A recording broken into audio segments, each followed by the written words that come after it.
يا أيها الذين آمنوا لا تتخذوا عدوي وعدوكم أولياء تلقون إليهم بالمودة وقد كفروا بما جاءكم من الحق يخرجون الرسول وإياكم أن تؤمنوا بالله ربكم إن كنتم خرجتم جهادا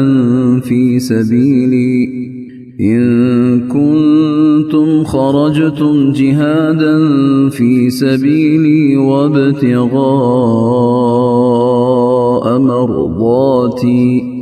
تسرون إليهم بالمودة وأنا أعلم بما أخفيتم وما أعلنتم ومن يفعله منكم فقد ضل سواء السبيل إن يثقفوكم يكونوا لكم أعداء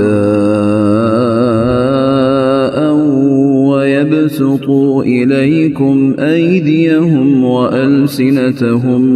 بالسوء وودوا لو تكفرون لن تنفعكم أرحامكم ولا أولادكم يوم القيامة يفصل بينكم والله بما تعملون بصير قد كانت لكم أسوة حسنة في إبراهيم والذين معه إذ قالوا لقومهم إنا براء منكم ومما تعبدون من دون الله إنا براء منكم ومما تعبدون من دون الله كفرنا بكم وبدا بيننا وبينكم العداوة والبغضاء أبدا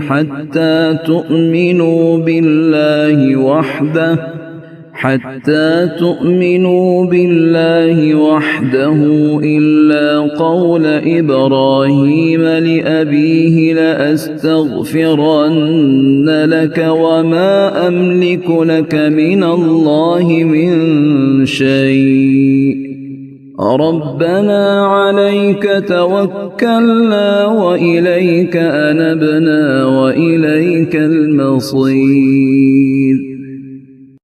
ربنا لا تجعلنا فتنة للذين كفروا واغفر لنا ربنا إنك أنت العزيز الحكيم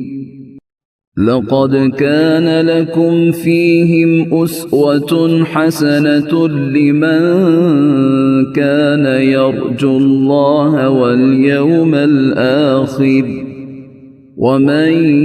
يتول فإن الله هو الغني الحميد عسى الله أن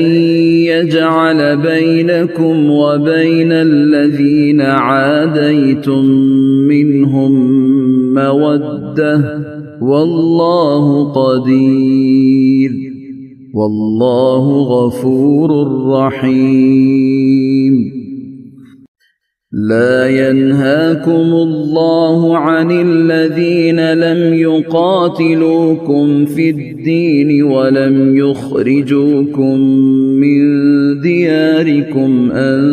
تبروهم وتقسطوا إليهم إن الله يحب المقسطين إنما ينهاكم الله عن الذين قاتلوكم في الدين وأخرجوكم من دياركم دياركم وأخرجوكم من دياركم وظاهروا على إخراجكم أن تولوهم ومن يتولهم فأولئك هم الظالمون يا أيها الذين آمنوا إذا جاءكم المؤمنات مهاجرات فامتحنوهن الله أعلم بإيمانهن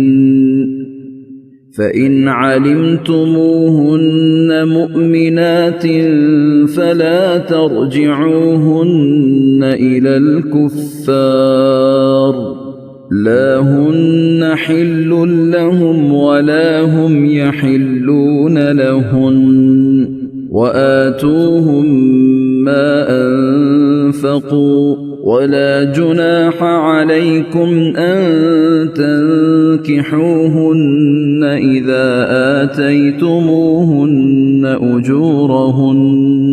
ولا تمسكوا بعصم الكوافر واسألوا ما أنفقتم وليسألوا ما أنفقوا ذلكم حكم الله يحكم بينكم والله عليم حكيم وإن فاتكم شيء من أزواجكم إلى الكفار فعاقبتم فآتوا الذين ذهبت أزواجهم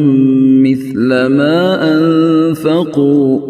واتقوا الله الذي أنتم به مؤمنون يا أيها النبي إذا جاءك المؤمنات يبايعنك على ألا يشركن